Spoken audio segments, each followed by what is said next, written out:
অমন ঘুমায় না রে, নাম জপ মাওলার, একদিন ঘুমাইবার মন কবরের মাঝার, অমন ঘুমায় না রে,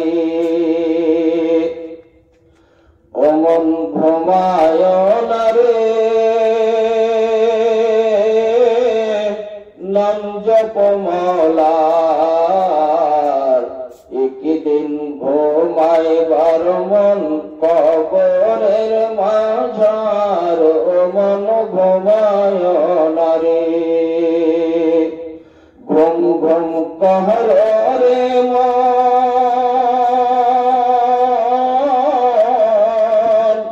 ঘুমের লাগিয়া ঘুম ঘুম কহর রে মন, ঘুমের লাগিয়া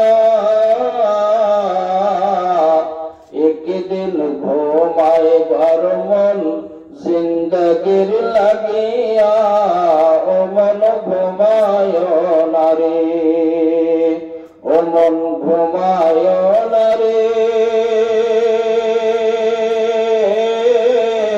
নাম জপ মাওলার, একদিন ঘুমাইবার মন কবরের মাঝার, ও মন ঘুমায় না রে,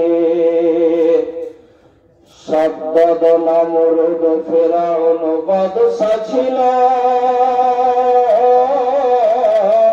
এই দুনিয়ারি মাঝার, সবে একে একে চলে গেল জাহান্নামেরি দরবার, ও মন ঘুমায় না রে, ও মন ঘুমায় না রে, নাম জপ মাওলার, একদিন ঘুমাইবার মন কবরের মাঝার, ও মন ঘুমায় না রে, আল্লাহর যত নবী ছিলেন এই দুনিয়ারি মাঝার, সব একে একে চলে গেলেন আল্লাহরি দরবার, ও মন ঘুমায় না রে। মাননীয় ও সম্ভ্রান্ত ইসলাম দরদি ভাই সকল ও পর্দার আসীন মা ও বোনেরা, সর্বপ্রথমে সেই মহান রব্বুল আলামিনের প্রশংসা করি, যিনি আমাদেরকে দুনিয়ার বুকে সবার সেরা অতি উত্তম করে সৃষ্টি করে এই কিছুক্ষণের জন্য এই পবিত্র মাহফিলে একত্রিত হয়ে কোরআন ও হাদিসের আলোচনা শোনার তৌফিক দান করেছেন, যার শুকরিয়ার জন্য সবাই একবার খলুসিয়াতের সাথে অন্তর খুলে বলবো আলহামদুলিল্লাহ।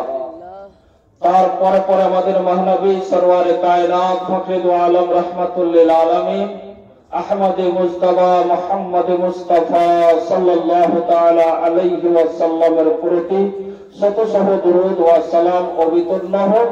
আল্লাহুম্মা সাল্লি আলাইহি আল্লাহুম্মা বারিক ওয়া সাল্লিম। ভাই সকল, আপনাদের সামনে একটি ছোট্ট আয়াতের টুকরো পাঠ করেছি। সে আয়াতকে সামনে রেখে অবশ্যই দু চারটি কথা বলবো ইনশাআল্লাহ। আল্লাহ পাক আমাদেরকে এই দুনিয়ার বুকে যে উদ্দেশ্য নিয়ে আবির্ভাব করেছে, আমরা সেই উদ্দেশ্যকে পূর্ণ করছি কিনা? করছি কি ভাই? করি না। তো আমরা কি করা উচিত? এখন যদি এক এক করে সম্পূর্ণ ভাবে গোনা যায় তো সবই কোরআন হাদিসের খেলাফ করছি আমরা। যেমন ধর্ম ইসলামটা এমন একটি ধর্ম নবী বলছেন বুনিয়াল ইসলামে আলা খামসিন, ধর্ম ইসলামটাকে এইভাবে 5টি খুঁটির উপরে রাখা হয়েছে। 5টি খুঁটি। ভাইরা আমার, এক এক করে 10 মিনিট লক্ষ্য করবেন যে আল্লাহ আমরাকে কেন বানাইলেন আর আমরা কি করছি। 1 নম্বর হলো নবী বলছেন, ওগো আমার উম্মতের লোকেরা শুনে নাও, আমার জারিয়াতে তোমাদেরকে ধর্ম ইসলামের গ্রাউন্ডে যেগুলো কথা আমাকে পাঠিয়েছেন, আল্লাহ পাক তোমাদেরকে ধর্ম ইসলামের গ্রাউন্ডে আবির্ভাব করেছেন। এই ধর্ম ইসলামটা এত আসান ধর্ম, এত সলিড ধর্ম, এত সহজ ধর্ম, কিন্তু আমরা এই ধর্মের মূল্যটা বুঝতে পারলাম না। আমরা এক এক করে ধর্মের সমস্ত স্তম্ভকে মাটির নিচে দাবিয়ে দিলাম। নবী বলছেন ধর্ম ইসলামটা যে এইভাবে 5টি খুঁটির উপরে রাখা হয়েছে।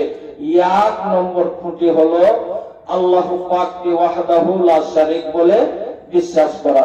এখন যদি এই লোককে জিজ্ঞেস করা যায় যে ভাই বলো তো দেখি আল্লাহ কয়টা, তো সবাই আমরা চিৎকার করে বলবো আল্লাহ এক। কি যে ভাই আল্লাহ কয়, তো আল্লাহ এক। যদি আমাদেরকে কেউ বলে যে তুমি আল্লাহকে মানছো, তো সবাই আমরা বলবো ভাই কেমন কথা বলছেন। আমার বাপ মুসলিম ছিল, দাদা মুসলিম ছিল, আমিও মুসলমান, আমরা কেমন করে আল্লাহর কথা মানি না, কেমন করে আল্লাহকে মানি না। ভাইরা আমার, নবী বলছেন শুধু জবান থেকে তুমি আল্লাহ আল্লাহ বললে হবে না, আল্লাহর বিধানকে মেনে চলতে হবে। ধর্ম ইসলামের যেগুলো কথা বলা হয়েছে সম্পূর্ণ তাকে মানতে হবে। 1 নম্বর আল্লাহকে এক বলে বিশ্বাস করছি, বলছি আল্লাহ এক, আল্লাহ এক, আল্লাহ এক। আমাদের উদাহরণ কেমন, হিন্দি কিতাবে, বহুত পুরানা কিতাব, আমার বাবার 8 ক্লাসের কিতাবে আমি পড়েছিলাম একটা কবিতরের কথা, কবিতরের কাহিনী। যে বুড়া কবিতর সমস্ত বাচ্চাদেরকে বলছে যে বাবা শোনো, আমি যেখানে বলবো না ওখানে তোমরা আমার আদেশ ছাড়া যাবে না। তো ওখানে তাদেরকে বললো শোনো, যদি এইদিক ওদিক চলে যাও তোমরা ফেঁসে যাবে। কেন? শিকারি আয়েগা, দানা ডালেগা, জাল বিছাएगा, लोग में पड़ के उसमें फंसना नहीं। পড়েছি না, অনেকে আমরা পড়েছি। শিকারি আয়েগা, দানা ডালেগা, জাল বিছাएगा, लोग में पड़ के फंसना नहीं। সব কবিতর মুখস্থ করে নিয়েছে যে শিকারি আয়েগা, দানা ডালেগা, জাল বিছাएगा, लोग में पड़ के फंसना नहीं।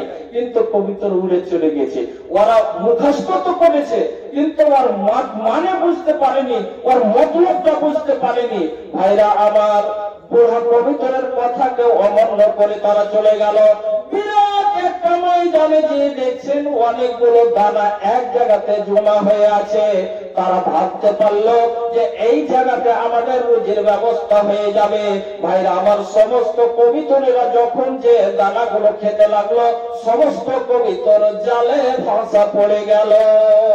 কিন্তু ওরা মুখস্থ করেছে, মানে বুঝতে পারলো না, কারণে জালে যে ফেঁসে গেল। তো ভাইরা আমার, ঠিক সেইভাবে আমরা আল্লাহকে এক মেনেছি কিন্তু তার প্রতি আমল করতে পারি না।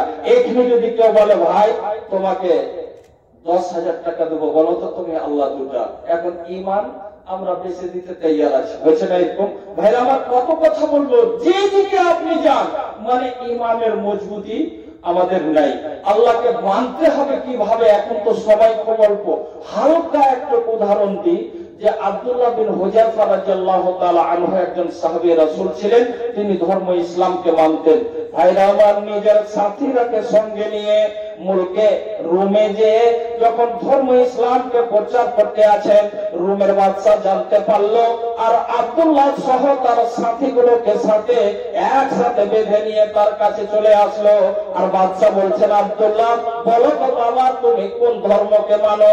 সে আব্দুল্লাহ বিন হুযায়ফা রাদিয়াল্লাহু তাআলা আনহু বলতে লাগলেন, ও রোমের বাদশা শোনো, আমি একমাত্র নবী মুহাম্মদকে মানি এবং আল্লাহ ছাড়া কাউরি ধর্মকে মানতে আমি পারি না।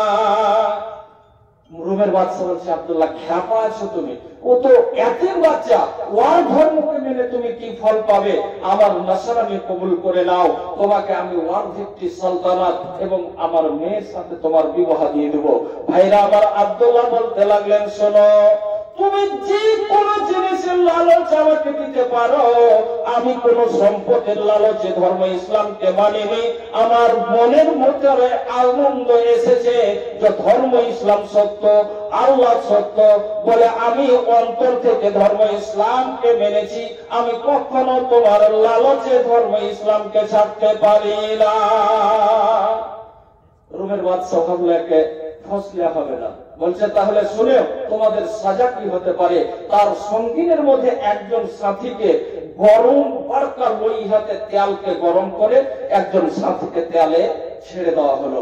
ভাইরা আমার, যেমনই তেলে ছাড়া সঙ্গে সঙ্গে তারা হাড্ডি থেকে মাংসটা আলাদা হয়ে গেল, আর হাড্ডিটা যেন চাঁদির মতো ঝলকিতে আছে। আব্দুল্লাহ সেই জিনিসটা দেখে যেন তার চোখে পানি এসে গেছে। আর রোমের বাদশা ভাবলো এখন মনে হয় যে তার সাথীরা আযাব দেখে আব্দুল্লাহ নাকি ভয় পেয়েছে। বলছে বাবা তুমি কি ভয় পেয়েছো নাকি? এখনো যদি তুমি আমার নাসরানি গ্রহণ করে নাও তাহলে তোমাকে কোনো আযাব দেওয়া হবে না। আব্দুল্লাহ বলছেন বাবা না, আমি তোমার আযাব দেখে ভয় পাইনি। এই যে তুমি আমার সাথীকে আমার নজরের সামনে তেলে রেখেছো, আর যেই অবস্থাটা তার হয়েছে, তার নসিব কত ভালো দেখো যে তার হাড্ডিটা যেন চাঁদের মতো ঝলকিয়াতে আছে। কাল কিয়ামতের দিন যেন সেই ধন্য হয়ে গেল যদি আমার সাথী না হয়ে আমি সেই জায়গাতে হতাম, এটাই আমার জন্য উত্তম হতো। বাদশা বলছে এই তো বুঝবে না, এর চেয়ে বড় আযাব কি? একটা ফাঁসি টেঙে দেওয়া হলো, আর আব্দুল্লাহ বিন হুযাফাকে নিজেই ওই ফাঁসিতে লটকিয়ে দিল, আর বলছে এবারে রশ্মিটা টান দেওয়া হোক। ভাইরা আমার, আব্দুল্লাহ বিন হুযাফা যখন ফাঁসিতে লটকে গিয়েছে তার দুই চোখ দিয়ে আবার পানি ঝরছে। ভাইরা আমার, যেমনই তার চোখে যখন পানি দেখলো রোমের বাদশা ভাবতে লাগলো যে এখন মনে হয় আমার ফাঁসি দেখে আব্দুল্লাহ ভয় পেয়েছে নাকি। বলছে বাবা আব্দুল্লাহকে ফাঁসি থেকে নামিয়ে দেওয়া হোক, এখন মনে হয় সে আমার নাসরানি গ্রহণ করে নেবে, আমার ফাঁসি দেখে সে ভয় পেয়েছে। বলছেন আব্দুল্লাহ এখনো বলো বাবা তুমি ভয় পেও না, কাঁদিও না, আমি তোমাকে এখনো মাফ করে দেব। আব্দুল্লাহ বলছেন বাদশাহ আমি তোমার ফাঁসির ভয়ে কাঁদছি না, আমার চোখে যে পানি এসেছে একটা আফসোস নিয়ে আমি কাঁদছি যে আজকে আল্লাহ এত বড় শরীরে আমাকে একটাই মাত্র জীবন দান করেছে, যে জীবনকে আমি আল্লাহর রাস্তায় কুরবানি করে আজকে কাটাইতে যাচ্ছে। এই মতো যদি একের বিনিময়ে 100 জীবন আল্লাহ আমাকে দিতেন, আমি এক এক করে আল্লাহর রাস্তায় সমস্ত জীবনকে কুরবানি করে দিতাম। ভাইরা আমার, এখন যদি ওই মতো আযাব যেমন মাওলানা সাহেব বললেন সুমাইয়ার কথা, একজন মেয়ে হয়ে ধর্ম ইসলামকে ছাড়তে পারলেন না, হযরত আসিয়া রাদিয়াল্লাহু তাআলা আনহা দুই হাতে চাঁদের কাঁটা ঠুকে দেওয়া সত্য ধর্ম ইসলামকে ছাড়েনি। আর আজকে আমরা আল্লাহ এক তো বলছি, কিন্তু মসজিদ যখন হাইয়া আলাস সালাহ বলে আমরা তখন বলছি এখান থেকে পালা। মসজিদ বলছেন হাইয়া আলাস সালাহ, তো বেধর্মের মতো আমরা নওজুবো বলছে আমি মসজিদের আশেপাশে থেকে জলদি পালা। এর মানে কি এটা? আর তার মানে হলো যে তোমরা নামাজের দিকে এসো, তোমরা পরিত্রাণের দিকে এসো।